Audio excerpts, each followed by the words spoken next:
आपका the ancient Indian astrologer में दोस्तों आज मैं फिर से हाजिर हूँ एक नए योग के साथ।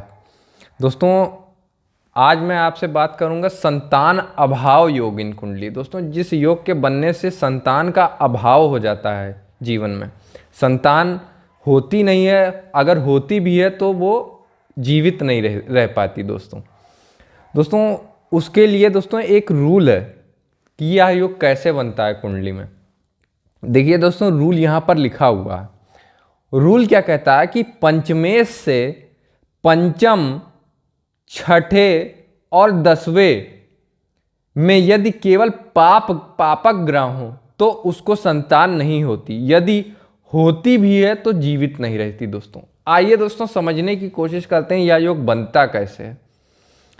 देखिए दोस्तों, मान लीजिए आपका पंचमेश मतलब पंचम भाव का स्वामी, मान लीजिए आपका पंचमेश चंद्रमा है। चंद्रमा मतलब कर्क, 4 नंबर माने 4 नंबर मतलब कर्क राशि। ये कर्क राशि, ये कर्क को डिनोट कर रहा है। तो कर्क राशि का जो स्वामी होता है वो चंद्रमा होता है। मान लीजिए एग्जाम्पल के तौर पे मैं आपसे कह रहा हूं, तो मान लीजिए पंचमेश आपका चंद्रमा है, ठीक, और चंद्रमा यहां एकादश स्थान पर बैठा हुआ है 11th हाउस में। अब जहां पंचमेश बैठा है, पंचमेश तो चंद्रमा हो गया, पंचम भाव का स्वामी चंद्रमा यहां बैठा हुआ है, तो पंचमेश से पंचम भाव का स्वामी जहां बैठा है उस स्थान से अगर पंचम स्थान में, उस स्थान से छठे स्थान में, और पंचमेश जहां बैठा है वहां से 10वें स्थान पर कोई पापक ग्रह बैठे हों, पापक ग्रह अगर वहां बैठे हैं उन स्थानों पे, मतलब पंचमेश से पंचम में, पंचमेश से छठे और पंचमेश से 10वें, तो दोस्तों इस योग का निर्माण हो जाता है। तो दोस्तों यहां मैंने एक एग्जांपल लिया, पंचमेश यहां चंद्रमा है, तो देखिए दोस्तों पंचमेश चंद्रमा से यहां 1 2 3 4 5, 5वें मंगल बैठा है, छठे शनि बैठा है चंद्रमा से छठे, और चंद्रमा से 10वें स्थान पर सूर्य बैठा है। दोस्तों ये तीनों पापक ग्रह होते हैं, मंगल, शनि और सूर्य। दोस्तों आपको पापक ग्रह बता दूं कौन कौन से होते हैं पापक ग्रह। तो दोस्तों पापक ग्रह जो होते हैं वो ये होते हैं, ये देखिए दोस्तों, शनि, सैटर्न हो गया, मंगल हो गया, मार्स हो गया, सन हो गया, राहु हो गया और केतु हो गया। दोस्तों ये सब ये पापक ग्रह, मेलेफिक प्लैनेट्स, पापक ग्रह कहते हैं। अब दूसरा एग्जांपल दोस्तों लेके देखते हैं।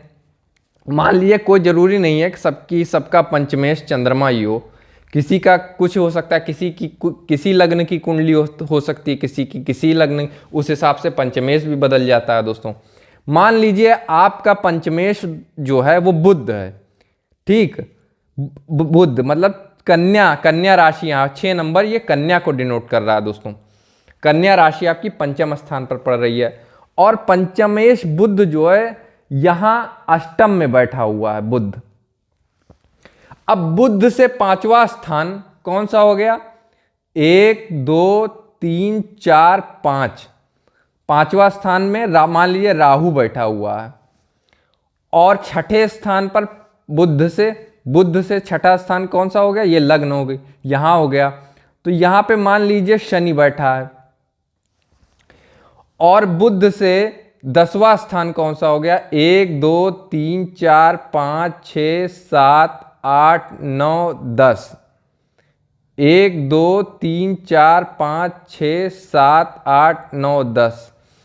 तो दोस्तों यहां पर अगर मंगल बैठा है मान लीजिए, ठीक है, तो दोस्तों इस प्रकार से इस योग का निर्माण हो जाएगा। दोस्तों संतान अभाव योग का निर्माण आपकी कुंडली में या किसी भी जातक की कुंडली में हो जाएगा अगर पंचमेश से पंचम स्थान पर, पंचमेश से छठे स्थान पर और पंचमेश से 10वें स्थान पर दोस्तों पापक ग्रह बैठ जाएं, तो इस योग का निर्माण हो जाता है। दोस्तों इस प्रकार केवल पापक ग्रह, ये भी दोस्तों याद रखिए, मैंने यहां पर लिखा हुआ है रूल में, कि पंचमेश से पंचम में, पंचमेश से छठे, पंचमेश से दशम में यदि केवल पापग्रह हो, यदि केवल पापग्रह हो तो उसको संतान नहीं होती। तो यदि होती भी है तो जीवित नहीं रहती दोस्तों। मान लीजिए यहां पर अगर बुध से यहां शनि के साथ यहां गुरु भी बैठा हुआ है दोस्तों, तब दोस्तों यह योग नहीं बनेगा, क्योंकि गुरु एक शुभ ग्रह है, बेनिफिक प्लैनेट है। तो फिर इस योग का निर्माण नहीं होगा दोस्तों। अगर सिर्फ पापक ग्रह है तो दोस्तों तो ही निर्माण होगा। अगर बुध से किसी भी मान लीजिए पंचमेश से किसी भी पंचमेश से पंचम में, पंचमेश से छठे, पंचमेश से दशम में अगर कहीं शुभ ग्रह बैठ गया दोस्तों तो इस योग का निर्माण नहीं होगा। सिर्फ पापक ग्रह के लिए दोस्तों या इस योग का निर्माण होता है दोस्तों। आशा करता हूं दोस्तों मैंने आपको बहुत अच्छे तरीके से समझाया होगा दोस्तों इस योग का निर्माण कैसे होता है। यदि कुछ सूत्र, कुछ नियम आपने सीखा है इस वीडियो से, तो दोस्तों कृपया करके लाइक, सब्सक्राइब और शेयर कर दे दोस्तों। इससे हमारा मनोबल बढ़ता है और आपके लिए नए नए वीडियो बनाने की प्रेरणा मिलती है दोस्तों। धन्यवाद।